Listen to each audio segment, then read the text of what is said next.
집안일 해주는 사람이지 뭐. 이 말은 남편이 한 말이 아니었습니다. 바로 그 집 딸이 전화기 너머에서 이정아 씨를 두고 한 말이었습니다. 이정아 씨는 복도에서 그 말을 그대로 들었습니다.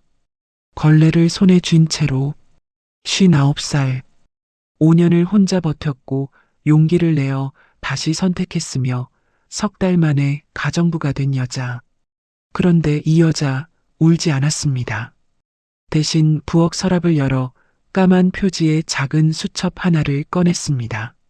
날짜를 적고 시간을 적고 있었던 일을 그대로 받아 적었습니다. 그 수첩이 이후 이 여자의 인생을 완전히 뒤바꿔 놓게 됩니다. 외로움이 데려간 그 집에서 이 여자가 선택한 것은 무엇이었을까요? 오늘의 사연 시작합니다. 챕터 1.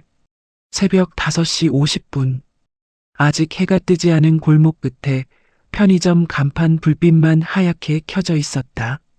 이정아는 골목 모퉁이에 서서 앞치마 끈을 등 뒤로 돌려 묶었다. 손동작은 익숙했고 눈빛은 어딘가 먼 곳을 향해 있었다. 5년째 이어온 아침이었다.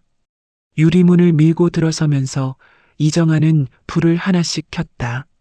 냉장고 칸을 점검하고 영수증 롤지를 교체하고 카운터 앞 바닥을 쓸었다. 아무도 시키지 않아도 손이 먼저 움직였다. 몸이 기억하는 순서였다. 이정아가 처음 이 편의점 문을 두드린 것은 남편 이태준이 세상을 떠난 지 2년이 조금 지났을 때였다. 이태준은 이정아가 54살이던 12월의 어느 화요일 아침에 떠났다. 갑작스러운 일은 아니었다. 심장 이야기를 들은 것이 그의 봄이었고 여름을 넘기면서 조금씩 나빠졌으며 가을이 끝날 무렵부터는 이정아도 마음 한켠에서 준비라는 것을 하고 있었다.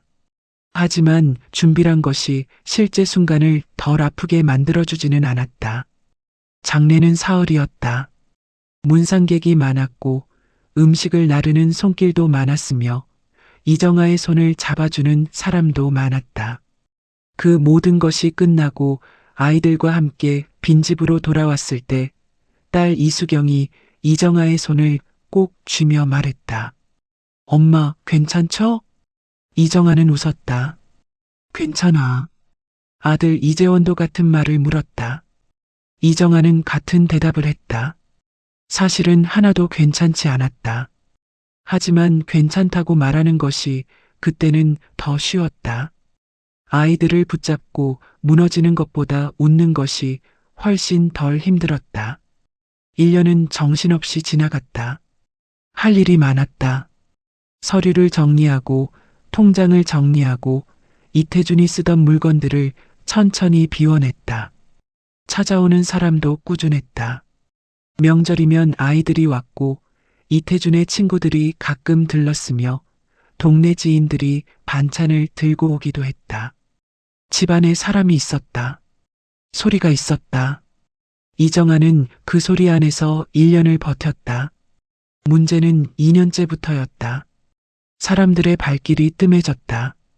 다들 각자의 삶으로 돌아갔다. 명절 외에는 아이들도 오지 않았다.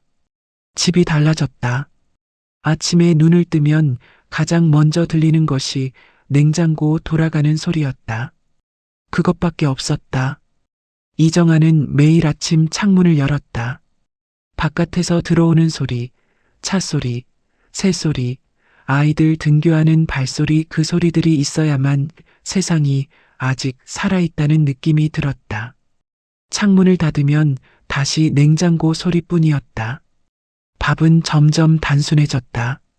처음에는 제대로 차려 먹었다. 혼자라도 식탁에 앉아야 한다고 스스로에게 말하며 그릇을 꺼냈다. 하지만 한 달이 지나고 2달이 지나면서 식탁은 점점 멀어졌다. 김치찌개 한 냄비를 끓이면 사흘을 먹었다. 된장찌개를 끓이면 또 사흘을 먹었다. 그릇을 하나만 꺼냈고 식탁에 앉는 것도 귀찮아서 소파에 앉아 TV를 보며 먹었다. 어느 날은 그릇을 꺼내는 것도 잊고 냄비 뚜껑을 열어 숟가락을 그냥 넣었다. 그러고 나서 이정아는 한참 동안 냄비를 바라보았다. 이것이 내 밥상이구나. 그 생각이 드는 순간 이정아는 숟가락을 내려놓았다. 울지는 않았다. 그냥 한동안 앉아 있었다. 3년째가 되던 봄, 이정아는 동네 편의점 구인 공고를 보았다. 주 3일 오전 6시, 낮 12시. 시급은 크지 않았다. 이정아는 전화를 걸었다. 점장 박진수는 60이 다 된 여자가 전화를 해올 것이라고는 생각하지 못했는지 잠깐 주저하더니 한번 나와 보시겠어요? 라고 했다. 이정아는 다음날 나갔다. 면접이랄 것도 없었다. 박진수는 이정아를 위아래로 훑어보더니 언제부터 나오실 수 있어요? 하고 물었다. 내일부터요. 이정아가 답하자 박진수는 잠시 멈추었다가 웃으며 말했다. 빠르시네요. 일을 시작한 첫날, 이정아는 카운터 앞에 서서 처음 들어오는 손님을 기다렸다. 새벽 6시 20분. 헬멧을 쓴 50대 남자가 유리문을 밀고 들어섰다. 이정아는 입을 열었다. 어서 오세요. 그 짧은 말이 입에서 나오는 순간 이정아는 가슴 어딘가가 아주 조금 열리는 것 같은 느낌이 들었다. 이상한 일이었다. 고작 4글자였다. 하지만 그 말이 없었던 2년 동안 이정아는 하루에 얼마나 많은 말을 삼켜왔는지를 그 순간 처음으로 알았다. 남자는 삼각김밥 2개와 캔커피를 샀다. 이정아는 계산을 하며 말했다. 감사합니다. 남자는 문을 열며 고개를 끄덕였다. 유리문이 닫혔다. 이정아는 카운터에 2 손을 올리고 잠시 그대로 서 있었다. 나는 지금 세상 안에 있다.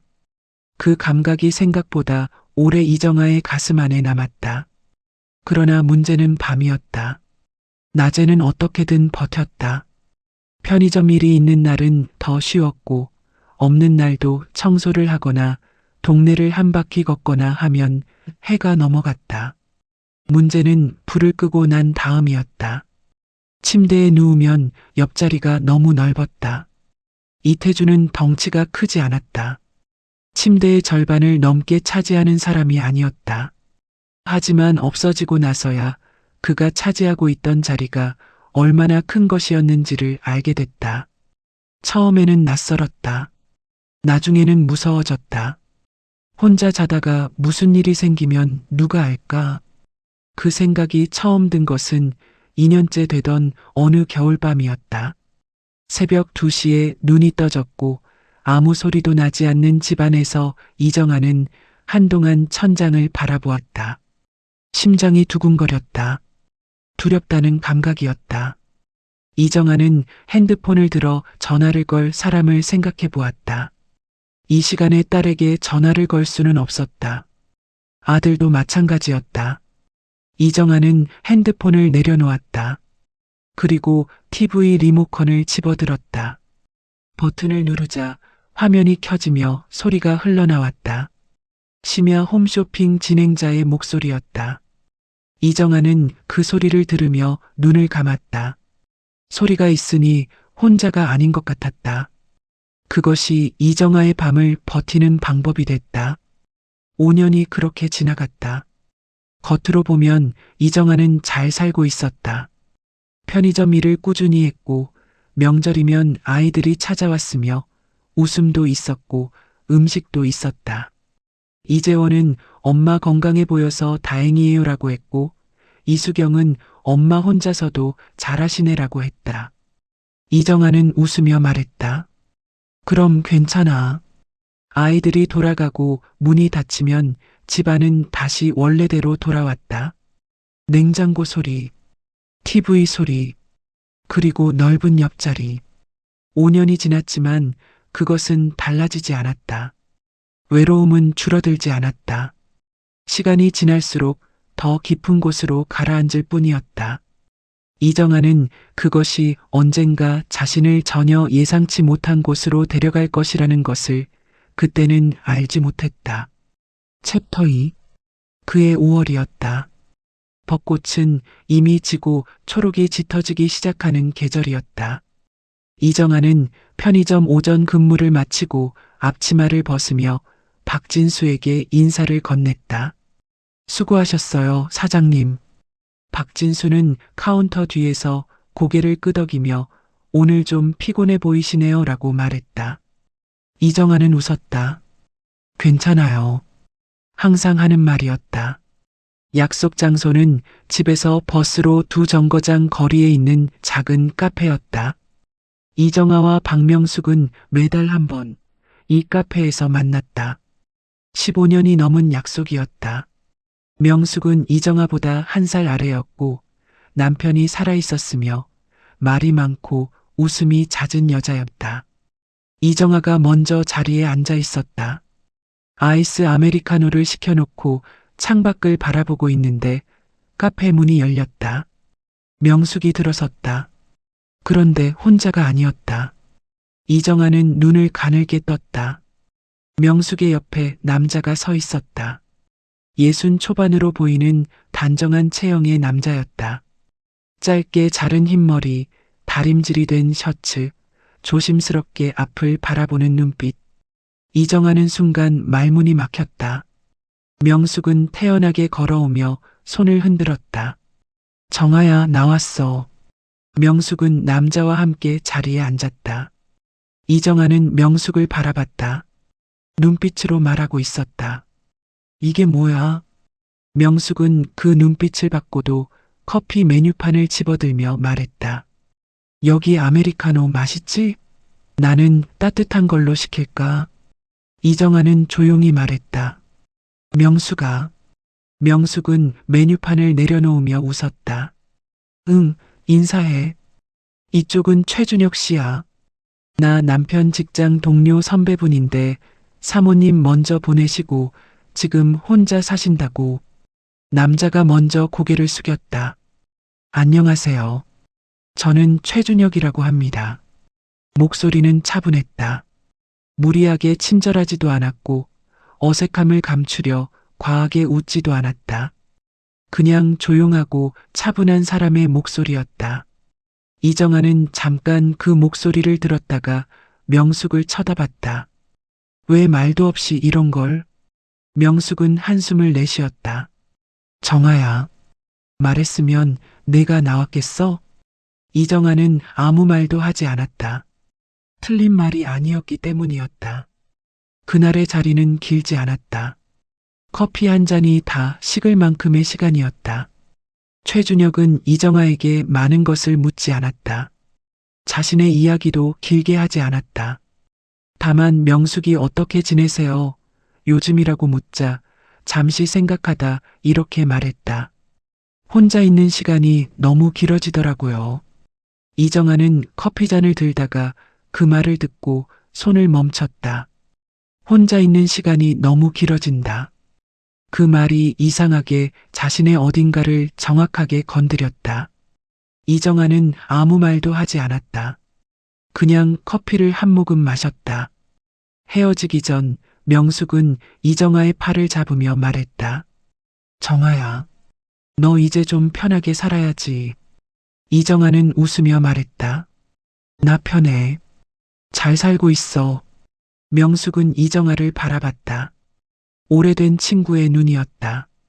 거짓말을 알아보는 눈이었다. 하지만 명숙은 더 이상 말하지 않았다. 그냥 이정아의 팔을 한 번 더 꽉 쥐었다가 놓았다. 버스 정류장에서 헤어지며 최준혁은 이정아에게 가볍게 고개를 숙였다. 오늘 좋은 자리였습니다. 이정아는 짧게 답했다. 조심히 가세요. 버스가 왔고 이정아는 올라탔다. 창가 자리에 앉아 버스가 출발하는 것을 느끼며 이정아는 창밖을 바라봤다. 명숙과 최준혁의 뒷모습이 유리창 너머로 멀어졌다. 이정아는 그 모습을 바라보다가 시선을 창밖 거리로 옮겼다. 편하게 살아야지. 명숙의 그 말이 버스가 2정거장을 달리는 동안 귓속에서 맴돌았다. 집으로 돌아온 이정아는 평소처럼 간단히 저녁을 차렸다. 냉장고를 열어보니 어제 끓여놓은 된장찌개가 남아 있었다. 데워서 혼자 먹었다. TV를 켜놓았다. 뉴스가 나오고 있었다. 이정아는 밥을 먹으면서 아무 생각도 하지 않으려 했다. 하지만 자꾸 최준혁의 목소리가 떠올랐다. 혼자 있는 시간이 너무 길어진다. 이정아는 숟가락을 내려놓았다. 나도 그렇다. 그 생각이 들자 이정아는 얼른 그것을 눌렀다. 아니야. 나는 괜찮아. 나는 혼자서도 잘 살고 있어. 며칠이 지났다. 이정아는 편의점 일을 했고, 집을 청소했고, 동네를 걸었고, 저녁을 혼자 먹었고, TV를 켜놓고 잠들었다. 언제나 하던 것들이었다. 하지만 그 일상이 조금 다르게 느껴졌다. 예전에는 그냥 하루였는데, 이제는 그 하루 안에서 무언가 비어있다는 감각이 자꾸 올라왔다. 이정아는 그 감각을 무시했다. 일주일이 지났다. 2주일이 지났다. 한 달이 지나도 그 감각은 사라지지 않았다. 오히려 더 자주, 더 선명하게 올라왔다. 한 달이 조금 지난 어느 밤, 이정아는 또 새벽에 눈이 떠졌다. 새벽 2시 40분이었다. 천장을 바라보았다. 냉장고 소리가 들렸다. TV는 꺼져 있었다. 이정아는 핸드폰을 집어들었다. 화면에 명숙의 이름이 보였다. 이 시간에 전화를 할 수는 없었다. 이정아는 핸드폰을 내려놓으려다가 멈췄다. 그리고 천천히 문자를 입력하기 시작했다. 명수가. 거기까지 쓰고 이정아는 멈췄다. 한참 동안 그 두 글자를 바라보다가 다시 입력했다. 그 사람 연락처 줘. 전송 버튼을 누르는데 오래 걸리지 않았다. 누르고 나서 이정아는 핸드폰을 가슴 위에 올려놓고 눈을 감았다. 심장이 조금 빠르게 뛰었다. 창밖에서 바람 소리가 들렸다. 이정아는 그 소리를 들으며 잠이 드는지 깨어 있는지 모를 상태로 새벽을 보냈다. 아침에 눈을 뜨자 명숙의 답장이 와 있었다. 이모티콘 하나와 함께 전화번호 11자리가 찍혀 있었다. 이정아는 그 숫자를 한동안 바라봤다. 그리고 저장 버튼을 눌렀다. 이름은 짧게 적었다. 최준혁? 연락을 한 것은 그로부터 사흘이 더 지난 다음이었다. 이정아는 편의점 퇴근 후 공원 벤치에 앉아 핸드폰을 꺼내 들었다. 전화하기 전에 잠깐 벤치 앞길을 바라봤다. 유모차를 끌고 지나가는 할머니, 이어폰을 끼고 걷는 청년, 손을 잡고 걷는 노부부. 이정아는 그 노부부의 뒷모습을 잠시 바라보다가 핸드폰 화면을 눌렀다. 통화 연결음이 2번 울렸다. 여보세요. 최준혁의 목소리였다. 이정아는 잠깐 숨을 고르고 말했다. 저 이정아라고 합니다. 지난번에 명숙이 소개로 뵌. 최준혁의 목소리가 조금 밝아졌다. 연락 주실 것 같았습니다. 이정아는 그 말에 잠깐 멈칫했다가 웃음이 나왔다. 그렇게 보이던가요? 아니요.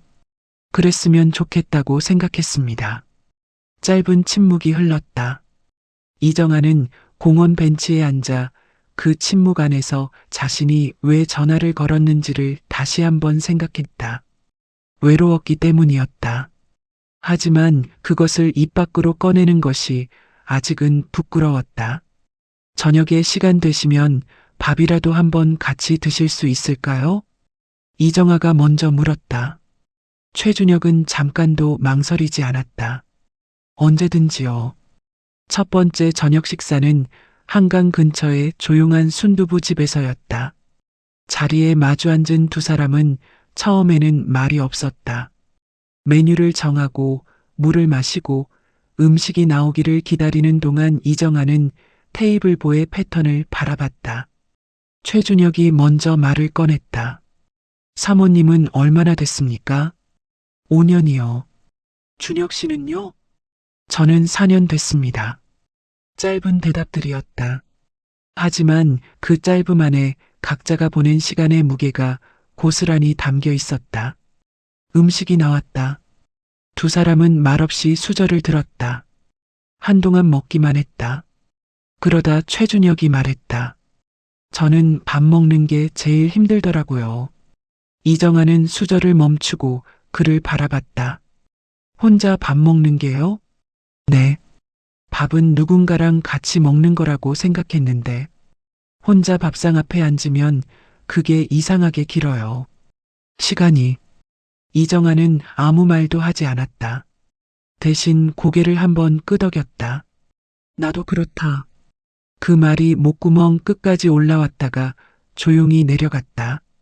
식사를 마치고 두 사람은 한강변을 조금 걸었다. 강 위로 바람이 불었다. 이정아는 재킷 앞서풀 여몄다. 최준혁은 이정아의 발걸음 속도에 조용히 맞춰 걸었다. 앞서 나가지 않았고 뒤처지지도 않았다. 이정아는 그것을 의식하지 않으려 했지만 걸으면서 자꾸 느꼈다. 오늘 좋았습니다. 강변 벤치 앞에서 헤어지며 최준혁이 말했다. 이정아는 고개를 끄덕였다. 저도요. 버스를 타고 집으로 돌아오는 길, 이정아는 창가에 앉아 흘러가는 불빛들을 바라봤다. 오늘 밤은 TV를 켜놓지 않아도 될 것 같은 느낌이 들었다. 그런 느낌이 드는 밤이 얼마 만인지 이정아는 기억이 나지 않았다. 그 이후로 두 사람은 자주 만났다. 카페에서, 시장 골목에서, 공원에서. 특별한 일은 없었다. 거창한 데이트도 아니었다. 그냥 나란히 걷고 같은 것을 먹고 각자의 이야기를 조심스럽게 꺼내놓는 조용한 시간이었다. 이정아는 이태준 이야기를 했다. 35년의 이야기를 조금씩 천천히. 최준혁은 들었다. 끊지 않고 서두르지 않고 그냥 들었다. 최준혁도 자신의 아내 이야기를 했다. 이정아도 같은 방식으로 들었다. 두 사람 사이에는 서로의 아픔을 건드리지 않는 조심스러운 예의 같은 것이 있었다. 아들 이재원은 어머니가 요즘 외출이 잦다는 것을 눈치챘다. 전화를 해도 예전보다 짧게 받았고 목소리가 조금 달랐다. 무거운 것이 없어진 것 같은 목소리였다. 이재원은 아내에게 말했다. 엄마가 요즘 뭔가 달라진 것 같아. 아내가 물었다. 좋은 쪽으로요? 이재원은 잠깐 생각했다. 응, 좋은 것 같아. 그것으로 충분했다. 더 이상 묻지 않았다. 최준혁을 처음 만난 지 석 달이 되던 날, 두 사람은 서울 외곽의 작은 카페에 앉아 있었다. 창 밖으로 야산이 보이는 자리였다. 커피를 다 마실 무렵 최준혁이 말했다. 이정아 씨, 네, 저랑 같이 살면 어떨까요? 이정아는 그 말을 듣고 커피잔을 내려놓았다. 바로 답하지 않았다. 창밖의 야산을 바라봤다. 나무들이 바람에 흔들리고 있었다. 마음 한쪽이 기울어져 있었다. 이정아는 그것을 알았다. 하지만 아직은 그 기울어짐을 인정하는 것이 두려웠다. 생각해 볼게요. 이정아가 말했다. 최준혁은 고개를 끄덕였다. 천천히 생각하세요. 집으로 돌아오는 길, 이정아는 버스 안에서 핸드폰을 꺼내 들었다. 화면을 켜고 명숙에게 문자를 보냈다. 나 준혁 씨한테 같이 살자는 말 들었어. 명숙의 답장은 빨랐다. 어떻게 할 거야? 이정아는 한동안 그 문자를 바라봤다. 버스가 정류장에 멈췄다가 다시 출발했다. 이정아는 천천히 답장을 입력했다. 모르겠어. 근데 무섭지는 않아. 핸드폰을 내려놓고 이정아는 창밖을 바라봤다. 저녁 하늘이 붉게 물들어 있었다. 5년 만에 처음으로 집으로 가는 길이 조금 덜 고요하게 느껴졌다. 챕터 3. 생각해보겠다고 말한 지 2주일이 지났다. 이정아는 그 2주일 동안 아무것도 결정하지 못했다. 아침에 편의점에 출근하면서도, 장을 보면서도, 잠들기 전 천장을 바라보면서도 같은 생각이 맴돌았다. 같이 산다는 것이 무엇인지. 5년을 혼자 살았고 35년을 같이 살았던 이정아에게 그 두 가지 사이에서 다시 선택을 한다는 것은 생각보다 훨씬 무거운 일이었다. 그 무렵 이정아는 아이들에게 이야기를 꺼내기로 했다. 먼저 딸 이수경을 만났다. 이수경이 사는 동네 근처 작은 카페에서 마주 앉았다. 이정아는 커피를 한 모금 마시고 천천히 말을 꺼냈다. 수경아, 엄마 할 말이 있어. 이수경은 컵을 내려놓으며 이정아의 눈을 바라봤다. 이정아는 최준혁을 만나게 된 경위를 처음부터 이야기했다. 명숙의 소개로 만났고 석 달 동안 함께 시간을 보냈으며 상대방이 같이 살 것을 제안했다고. 이수경은 이야기를 듣는 동안 아무 말도 하지 않았다. 이정아가 말을 마치자 이수경은 잠깐 눈을 내리깔았다가 고개를 들었다. 엄마, 그분 어떤 사람이에요? 이정아는 잠시 생각했다. 조용한 사람이야. 말이 많지 않고. 근데 들어줄 줄 알아. 이수경은 이정아의 손 위에 자신의 손을 올렸다. 엄마가 외로운 거 알아요. 엄마 마음이 가는 쪽으로 해요. 엄마 인생이잖아요. 이정아는 그 말을 듣고 눈물이 날 것 같았다. 억지로 눌렀다. 고맙다. 아들 이재원을 만난 것은 그 이틀 뒤였다. 재원은 이정아의 이야기를 듣는 동안 수저를 손에 쥔 채로 한동안 밥을 먹지 않았다.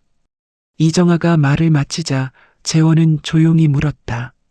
그분 재산은요? 이정아는 잠깐 멈췄다. 큰 집이 있대. 거기서 혼자 살고 있다고 했어. 재원은 고개를 끄덕이다가 혼인신고도 할 거예요? 라고 물었다.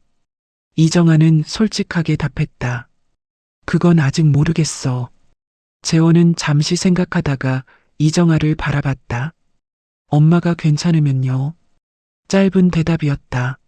하지만 그 안에 아들로서 할 수 있는 말이 다 담겨 있다는 것을 이정아는 알았다. 아이들의 말을 들은 다음 날, 이정아는 최준혁에게 전화를 걸었다. 같이 살아요. 최준혁은 잠깐 침묵했다. 이정아는 그 침묵이 무슨 의미인지 기다렸다. 고맙습니다. 최준혁의 목소리가 처음으로 조금 흔들렸다. 이정아는 전화를 끊고 핸드폰을 탁자 위에 내려놓았다. 창밖에 햇살이 들어왔다. 이정아는 그 햇살 안에 한동안 가만히 앉아 있었다. 잘한 것인지 잘못한 것인지는 몰랐다. 다만 두렵지 않았다. 그것으로 충분하다고 생각했다. 그런데 그 이틀 후였다. 최준혁이 이정아에게 다시 연락을 해왔다. 이정아는 저녁 준비를 하다가 전화를 받았다. 이정아 씨, 저 한 가지 더 말씀드리고 싶은 게 있어요. 목소리에 무언가 조심스러운 기색이 있었다. 이정아는 불을 줄이고 전화기를 귀에 댔다. 동거 말고요. 정식으로 결혼을 했으면 합니다. 이정아는 그 말을 듣고 손에 들고 있던 나무 주걱을 내려놓았다. 혼인신고를요? 네. 저는 그렇게 하지 않으면 마음이 놓이지 않아서요. 제대로 된 사람으로 이정아 씨 곁에 있고 싶습니다. 이정아는 말이 나오지 않았다. 혼인신고. 동거와는 차원이 달랐다. 법적으로 묶이는 일이었다. 재산도, 관계도, 책임도 전부 달라지는 선택이었다. 생각해 볼게요. 이정아는 다시 같은 말을 했다. 그날 밤, 이정아는 오랫동안 잠을 이루지 못했다. TV도 켜지 않았다. 어두운 천장을 바라보며 이런저런 생각이 지나갔다. 이태준과 혼인신고를 했던 날이 떠올랐다. 25살이었고 아무것도 무섭지 않았으며 그냥 좋아서 했던 일이었다. 지금은 달랐다. 무서웠다. 이유를 정확히 말할 수는 없었지만 묶인다는 것이 두려웠다. 하지만 동시에 그 두려움보다 더 자주 떠오르는 것이 있었다. TV를 켜놓고 자던 밤들, 아침마다 열어야 했던 창문, 냄비에서 혼자 먹던 밥. 이정아는 눈을 감았다. 어쩌면 두려움보다 외로움이 더 크다는 것을 이미 알고 있었는지 모른다. 사흘이 지난 오전, 이정아는 명숙에게 전화를 걸었다. 명숙아, 나 혼인신고하기로 했어. 명숙은 잠시 말이 없었다. 이정아는 그 침묵이 불안해서 말을 이었다. 이상한 거야? 명숙은 조용히 말했다. 아니, 그냥 정아야, 잘 알고 결정한 거지? 이정아는 창밖을 바라봤다. 잘 모르겠어. 근데 해보려고. 명숙은 긴 숨을 내쉬었다. 알았어. 나는 내 편이야. 어떤 선택을 해도. 이정아는 그 말을 들으며 전화기를 꼭 쥐었다. 고마워. 혼인신고를 하러 간 것은 5월의 마지막 주였다. 주민센터는 조용했다. 이정아와 최준혁은 창구 앞 의자에 나란히 앉았다. 대기 번호표를 뽑아들고 차례를 기다리는 동안 두 사람은 아무 말도 하지 않았다. 번호가 불렸다. 창구에 앉은 20대 직원은 서류를 받아들고 꼼꼼히 확인했다. 도장을 찍는 순간 이정아는 손끝이 묘하게 떨리는 것을 느꼈다. 직원이 고개를 들며 말했다. 축하드립니다. 밝고 사무적인 목소리였다. 이정아는 그 말을 들으며 미소를 지었다. 하지만 그 미소 안에는 설렘보다 다른 감정이 더 많이 담겨 있었다. 안도. 혼자가 아니게 된다는 것에 대한 안도였다. 두 사람은 주민센터를 나왔다. 최준혁이 말했다. 오늘 점심은 제가 살게요. 이정아는 고개를 끄덕이며 걸었다. 5월의 햇살이 따뜻했다. 이정아는 그 햇살 속을 걸으며 속으로 생각했다. 잘 됐으면 좋겠다. 그 짧은 바람이 이정아가 그날 가진 전부였다. 최준혁의 집은 이정아가 살던 곳보다 훨씬 넓었다. 방이 3개였고 거실은 환했으며 베란다에서 멀리 산이 보였다. 이정아는 짐을 풀면서 집 안 곳곳을 천천히 살폈다. 깨끗하게 정리된 공간이었다. 혼자 사는 사람의 집이었지만 무질서하지 않았다. 최준혁은 이정아가 짐을 푸는 것을 도우며 말했다. 불편한 거 있으면 말해요. 뭐든 맞춰볼게요. 이정아는 고개를 끄덕였다. 처음에는 그 말이 진심이라고 생각했다. 결혼 첫 달은 조용하고 평온했다. 최준혁은 이정아에게 살가웠다. 이정아가 부엌에 서 있으면 앉아 있어요. 내가 할게요라며 말렸다. 아침에는 먼저 일어나 커피를 내렸고 저녁에는 나란히 TV를 봤다. 이정아는 처음으로 TV를 켜놓지 않아도 무섭지 않은 밤을 보냈다. 옆에 온기가 있었다. 그것만으로 이정아의 밤은 완전히 달라졌다. 아침에 눈을 떠서 창문을 열어야 한다는 강박이 없어졌다. 밥을 혼자 냄비에서 떠먹지 않아도 됐다. 이정아는 그 평온함 안에서 자신이 옳은 선택을 했다고 생각했다. 그런데 결혼한 지 꼭 2달이 되던 목요일 오전이었다. 이정아가 베란다에서 화분에 물을 주고 있는데 최준혁이 거실에서 불렀다. 이정아 씨, 잠깐 앉아요. 목소리에 뭔가 있었다. 이정아는 물뿌리개를 내려놓고 거실로 들어왔다. 최준혁은 소파에 앉아 있었다. 이정아가 맞은편에 앉자 그는 천천히 말을 꺼냈다. 수연이 때문에 드릴 말씀이 있어서요. 수연, 최준혁의 딸이었다. 이정아는 결혼 전에 수연에 대해 들은 적이 있었다. 35살이고 결혼한 지 7년 됐으며 아들이 하나 있다고. 그게 전부였다. 최준혁은 이정아의 눈을 보지 않고 말했다. 수연이 남편이랑 조정이 잘 안 돼서 당분간 여기 들어와야 할 것 같아요. 이정아는 아무 말도 하지 않고 최준혁을 바라봤다. 손주도 같이요. 최준혁이 덧붙였다. 얼마나요? 이정아가 물었다. 잠깐이면 될 거예요. 자리 잡으면 나갈 거야. 잠깐. 이정아는 그 말을 들으며 가슴 어딘가에서 작은 무언가가 내려앉는 것 같은 느낌이 들었다.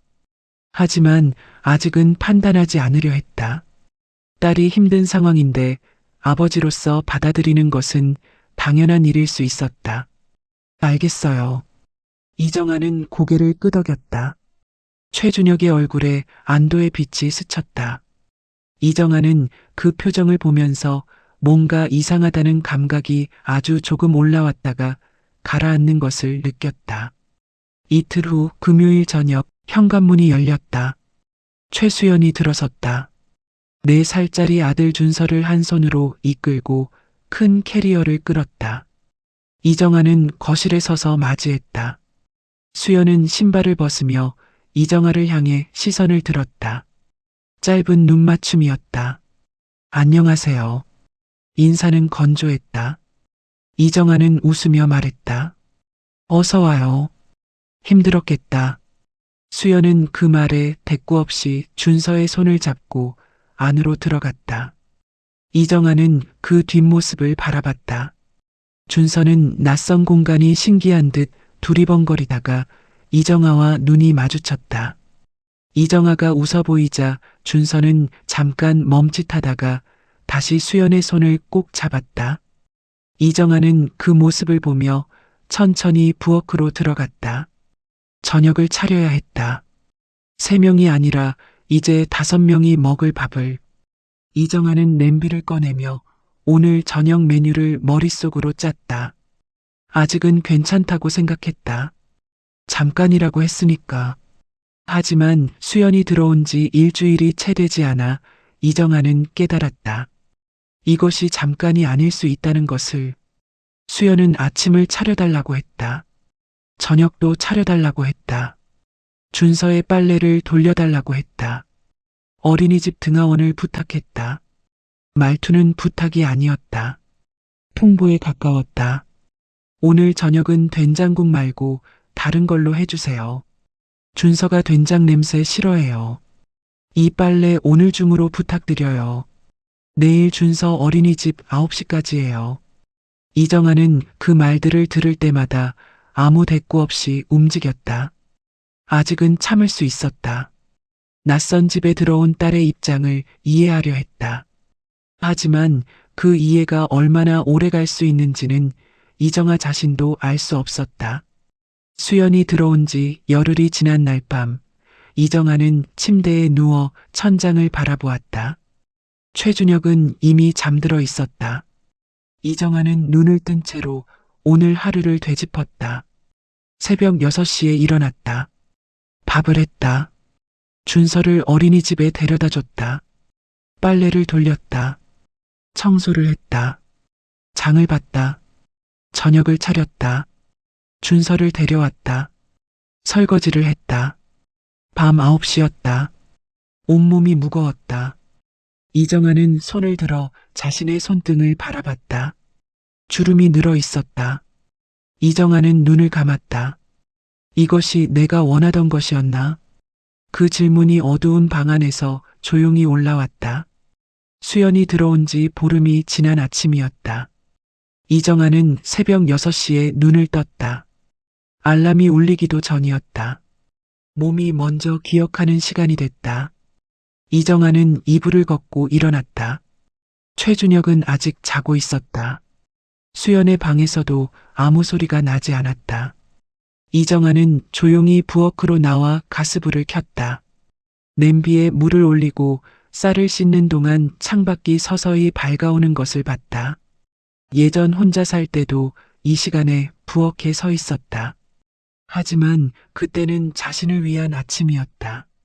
지금은 달랐다. 아침 7시가 되자 수연의 방에서 준서 우는 소리가 들렸다. 잠시 후 수연이 방문을 열고 나왔다. 준서 아침 먹여야 하는데 계란 후라이 해주실 수 있어요? 잠옷차림이었다. 머리는 묶지 않았고 눈에는 아직 잠기가 남아 있었다. 이정아는 프라이팬을 꺼내며 말했다. 응, 할게. 수연은 다시 방으로 들어갔다. 이정아는 계란을 깨며 조용히 숨을 내쉬었다. 부탁이었지만 부탁처럼 들리지 않았다. 처음에는 그것이 자신이 예민한 탓이라고 생각했다. 준서를 어린이집에 데려다 주는 것은 이정아의 몫이 됐다. 어린이집은 걸어서 15분 거리였다.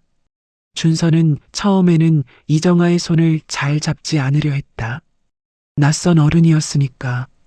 이정아는 억지로 잡으려 하지 않았다. 그냥 옆에서 같이 걸었다. 사흘째 되는 날 준서가 먼저 이정아의 손가락을 잡았다. 이정아는 그 작은 손이 자신의 손가락을 쥐는 것을 느끼며 잠깐 발걸음을 멈추었다. 그리고 다시 걸었다. 어린이집 원장 김선희는 매일 아침 준서를 데려오는 이정아를 한 주가 지나면서부터 유심히 보기 시작했다. 처음에는 웃으며 인사를 건넸는데 그 웃음이 조금씩 짧아지고 있었다. 어느 날 아침 준서를 교실로 보내고 돌아서려는 이정아에게 김선희가 조심스럽게 말을 건넸다. 어머니, 많이 힘드세요? 이정아는 걸음을 멈추고 돌아봤다. 네. 얼굴이 많이 피곤해 보이셔서요. 이정아는 잠깐 그 말을 듣다가 웃으며 고개를 저었다. 아니에요, 괜찮아요. 항상 하는 말이었다. 김선희는 이정아의 눈을 잠깐 바라봤다가 더 이상 묻지 않았다. 이정아는 어린이집을 나와 골목을 걸으며 김선희의 말을 곱씹었다. 얼굴이 피곤해 보인다. 거울을 잘 보지 않았다. 볼 여유가 없었다.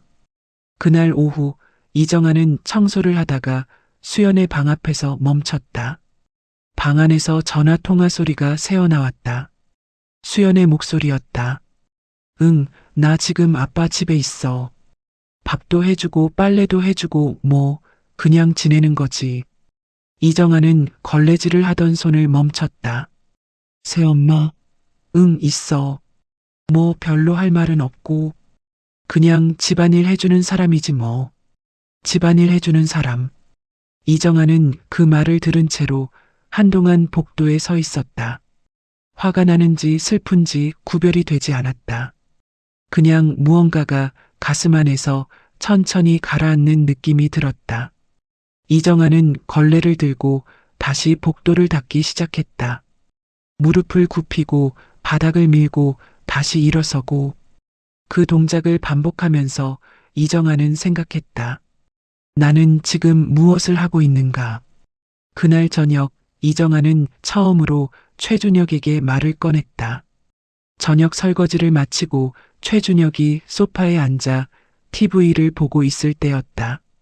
이정아는 행주로 손을 닦으며 소파 옆에 섰다. 준혁 씨. 최준혁은 TV에서 시선을 돌렸다. 응? 이정아는 조심스럽게 말했다. 수연 씨가 들어온 다음부터 제가 집안일을 거의 다 하고 있는 것 같아서요. 저도 몸이 좀 힘들거든요. 최준혁은 이정아를 바라봤다. 잠깐 사이가 있었다. 이정아는 그 사이에 최준혁이 뭔가 이해해 줄 것이라는 기대를 가졌다. 하지만 최준혁은 리모컨을 손에 든 채로 말했다. 수연이 요즘 많이 힘들잖아. 이혼 과정이 쉽지 않은데. 조금만 이해해줘. 그게 전부였다. 다시 TV로 시선이 돌아갔다. 이정아는 그 자리에 서서 아무 말도 하지 못했다. 이해해줘. 그 말이 이정아의 가슴 안에서 한동안 맴돌았다. 자신은 이해를 구하러 온 것이 아니었다. 하지만 최준혁은 그것을 이해를 구하는 말로 들은 것 같았다. 이정아는 행주를 부엌 싱크대에 걸어두고 안방으로 들어갔다. 문을 닫았다. 불을 켜지 않은 채로 침대 끝에 앉았다. 다음 날 아침 수연은 식탁 앞에 앉아 이정아가 차린 아침상을 보며 말했다. 이거 제가 싫어하는 거잖아요. 시금치 무침이었다. 이정아는 부엌에서 나오다가 멈췄다. 어제는 괜찮다고 했는데. 수연은 젓가락을 내려놓으며 말했다. 제가 언제요? 저 시금치 원래 싫어해요. 이정아는 잠깐 수연을 바라봤다. 그리고 아무 말 없이 부엌으로 다시 들어갔다. 달걀을 꺼냈다. 프라이팬에 기름을 두르며 이정아는 입술을 꾹 눌렀다. 최준혁은 그 광경을 보고도 신문을 펼쳐들었다. 준서만이 이정아를 향해 할머니, 나 계란 줘라고 말했다. 이정아는 준서를 바라보며 작게 웃었다. 응, 줄게. 그날 오후 이정아는 오랜만에 명숙에게 전화를 걸었다. 말을 꺼내려고 했는데 자꾸 목이 막혔다. 정아야? 명숙의 목소리가 들렸다. 이정아는 잠깐 침묵했다가 말했다. 명숙아, 나 좀 힘들어. 명숙은 아무것도 묻지 않았다. 지금 나올 수 있어? 이정아는 잠깐 생각했다. 응. 어디 있어? 집. 거기서 나와. 내가 갈게. 카페에 마주 앉아 이정아는 지난 보름을 이야기했다. 수연이 들어온 것, 매일 아침 6시에 일어나는 것, 집안일 전부를 혼자 하는 것, 최준혁에게 말했더니 이해해달라고 한 것. 명숙은 끝까지 들었다. 커피가 다 식을 때까지 아무 말도 하지 않다가 이정아가 말을 마치자 천천히 입을 열었다. 정아야, 이건 내 잘못이 아니야. 그 한마디였다. 이정아의 눈가가 뜨거워졌다. 5년 사별 후에도 울지 않으려 버텼고 2달의 결혼 생활 동안에도 한 번도 울지 않았던 이정아가 카페 구석자리에서 소리 없이 눈물을 흘렸다. 명숙은 이정아의 손을 잡았다. 아무 말도 하지 않았다. 그냥 잡고 있었다. 한참이 지나 이정아가 눈물을 닦고 커피잔을 들었다. 명숙이 말했다. 정아야, 내가 한 가지만 말해도 될까? 이정아는 고개를 끄덕였다. 지금 이 상황을 기록해놔. 감정 말고 사실을 기록해. 수연이가 뭘 요구했는지, 준혁 씨가 뭐라고 했는지, 날짜랑 시간이랑. 이정아는 명숙을 바라봤다. 왜? 명숙은 이정아의 눈을 똑바로 바라보며 말했다. 나중에 내가 어떤 선택을 하게 되든 그 기록이 너를 지켜줄 수 있으니까. 이정아는 그 말의 의미를 처음에는 반쯤만 이해했다. 하지만 집으로 돌아오는 버스 안에서 명숙의 말이 천천히 정리됐다. 어떤 선택을 하게 되든. 명숙은 이미 이정아가 어떤 선택을 향해 가고 있는지를 알고 있었던 것인지 모른다. 이틀 후, 이정아는 동네 문구점에 들러 작은 수첩을 샀다. 표지가 까만 수첩이었다. 집으로 돌아와 부엌 서랍 안에 넣어뒀다. 그날 저녁 수연이 이정아에게 말했다. 내일 준서 어린이집 특별활동 있어요. 준비물 챙겨주셔야 해요. 공문 냉장고에 붙여놨어요. 이정아는 냉장고에 붙은 공문을 확인했다. 그리고 부엌 서랍을 열었다. 수첩을 꺼내 오늘 날짜를 적고 수연의 말을 그대로 받아 적었다. 날짜, 시간, 내용, 볼펜으로 꾹꾹 눌러 쓴 글씨였다. 이정아는 수첩을 덮어 다시 서랍 안에 넣었다. 손이 떨리지 않았다. 오히려 처음으로 뭔가를 스스로 하고 있다는 느낌이 들었다. 그 주 일요일, 이재원이 찾아왔다. 사전에 연락도 없었다. 이정아가 부엌에서 저녁 준비를 하고 있는데 초인종이 울렸다. 문을 열자 재원이 서 있었다. 이정아는 놀라며 말했다. 왜 말도 없이? 재원은 웃으며 들어섰다. 그냥 왔어요. 엄마 얼굴 보고 싶어서. 재원은 거실로 들어오다가 소파에 앉아 핸드폰을 보고 있는 수연을 봤다. 부엌에는 이정아 혼자 서 있었다. 재원은 잠깐 그 장면을 바라봤다. 아무 말도 하지 않았다.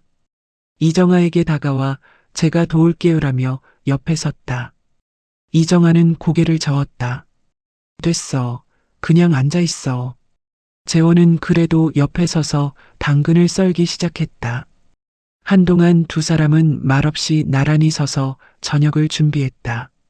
재원은 부엌을 나가면서 이정아의 어깨를 한번 가볍게 쥐었다가 놓았다. 이정아는 그 손길을 느끼며 냄비 뚜껑을 닫았다. 재원은 저녁을 먹고 돌아갔다. 돌아가는 엘리베이터 안에서 재원은 핸드폰을 꺼내 아내에게 문자를 보냈다. 엄마가 거기서 가정부처럼 지내고 있어. 아내의 답장이 왔다. 어떻게 할 거예요? 재원은 잠깐 생각하다가 답했다. 지켜볼게. 엄마가 말할 때까지.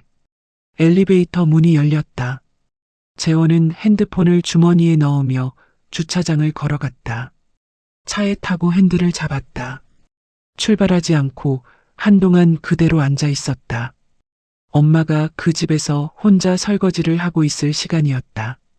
재원은 눈을 감았다가 시동을 걸었다. 수연이 들어온 지 한 달이 지난 아침이었다.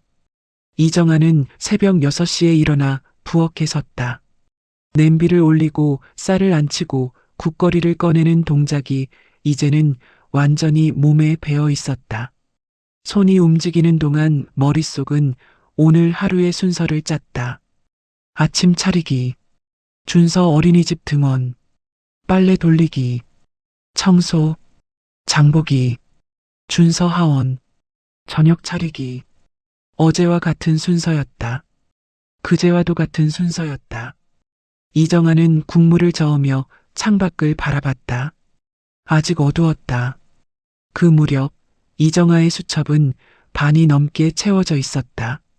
날짜별로 빼곡하게 적힌 글씨들, 수연이 요구한 것들, 준혁이 반응한 것들, 이정아가 한 일들.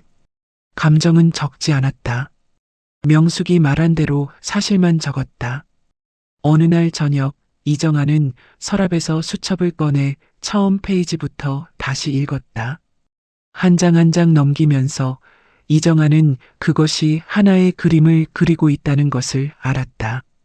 한 사람이 한 집에서 점점 지워지고 있는 그림이었다. 이정아는 수첩을 덮었다. 한동안 그것을 손안에 쥐고 있었다. 그날 아침 준서를 어린이집에 데려다주고 돌아오는 길이었다.